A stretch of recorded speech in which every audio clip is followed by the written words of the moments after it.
Hello friends, कैसे हो आप सभी। तो आपका स्वागत है आपके अपने यूट्यूब चैनल पर। तो आज की क्लास स्टार्ट करते हैं और पॉलिटी में आज का हमारा टॉपिक रहने वाला है महान्यायवादी एवं राज्य महाधिवक्ता। ओके, तो आइए देखते हैं। Attorney general and advocate general of state, ये आज का हमारा टॉपिक है। महान्यायवादी ये संविधान के भाग 5 के अंतर्गत आते हैं। आर्टिकल 74 याद रखिएगा। नियुक्ति केंद्र सरकार की सिफारिश पर की जाती है और राष्ट्रपति के द्वारा। जो महान्यायवादी हैं इनकी नियुक्ति किसके द्वारा की जाती है? राष्ट्रपति के द्वारा केंद्र सरकार की सिफारिश पर। आर्टिकल कौन सा है? 74 याद रखिएगा। योग्यताएं सर्वोच्च न्यायालय का जज बनने योग्य हो। जो महान्यायवादी हैं उनकी योग्यताएं।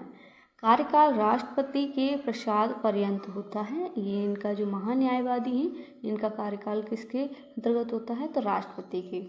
महान्यायवादी के कर्तव्य एवं अधिकार। आर्टिकल 76 टू भारत सरकार के लिए विधिक अधिकारी के रूप में काम करता है। कौन?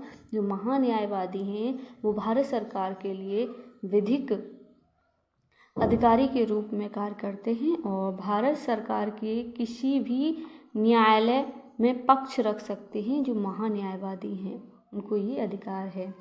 न्यायालय में सुनवाई करवा सकते हैं जो महान्यायवादी हैं और भारत सरकार के लिए वकील के रूप में कार्य कर सकते हैं। जो महान्यायवादी हैं ये सब किसके बारे में है? महान्यायवादी। महान्यायवादी देश का सर्वोच्च विधि अधिकारी होता है। जो महान्यायवादी हैं वो देश के सर्वोच्च सबसे बड़े विधि अधिकारी होते हैं।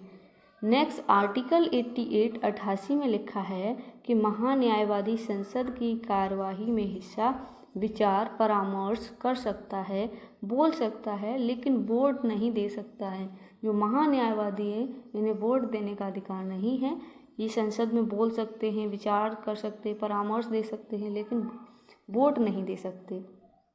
ओके, नेक्स्ट प्रथम महान्यायवादी कौन थे? MC सीतलवाड़, मोतीलाल चिमनन लाल सीतलवाड़, ये इनका पूरा नाम है, याद रखिएगा।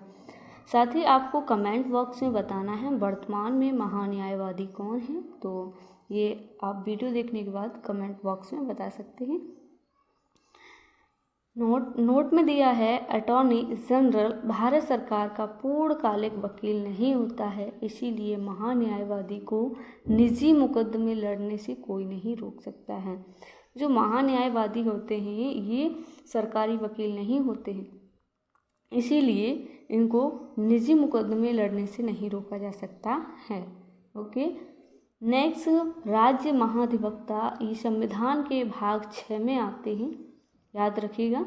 और आर्टिकल 165 में नियुक्ति राज्यपाल के द्वारा राज्य मंत्रिपरिषद की सिफारिश पर। देखो अभी जो महान्यायवादी थे उनकी नियुक्ति कैसे की जाती है? तो नियुक्ति जो केंद्र सरकार की सिफारिश पर और राष्ट्रपति के द्वारा, लेकिन राज्य महाधिवक्ता की नियुक्ति राज्यपाल के द्वारा और राज्य मंत्रिपरिषद की सिफारिश पर की जाती है। तो ये भी याद रखिएगा। योग्यताएं हाईकोर्ट का जज बनने योग्य हो। कार्यकाल राज्यपाल के प्रसाद पर्यंत होता है। जो राज्य महाधिवक्ता हैं उनका देख लो, राज्य ही क्वेश्चन ज़्यादा बढ़ रहे हैं, राज्यपाल। नेक्स्ट कर्तव्य क्या है कि राज्य का सबसे बड़ा विधि अधिकारी राज्य सरकार के रूप में कार्य करेगा, ये इनके कर्तव्य हैं। नेक्स्ट है वेतन 2,50,000, ये इनका वेतन होता है। किसका? तो राज्य महाधिवक्ता का, याद रखिएगा। आर्टिकल 177 में राज्य महाधिवक्ता राज्य विधानमंडल की कार्यवाही में हिस्सा ले सकता है। ये कौन से आर्टिकल में लिखा है? 174 में। विचार विमर्श कर सकते हैं, लेकिन वोट देने का अधिकार इनको भी नहीं है। किसको?